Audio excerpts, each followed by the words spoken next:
Hello, આ અમારો દીકરો છે ધવલ.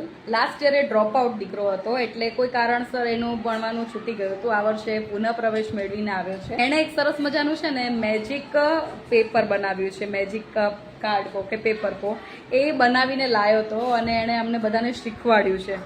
હવે શું છે અને કેવી રીતે બને છે એ હું બતાવું. આમ ક્રિએટિવ માઇન્ડ છે એટલે ખૂબ સરસ બાકી બધા બાળકોને એણે આ શીખવાડ્યું છે. તો સરસ છે, કંઈક ક્રિએટિવ છે તો હું બતાવું.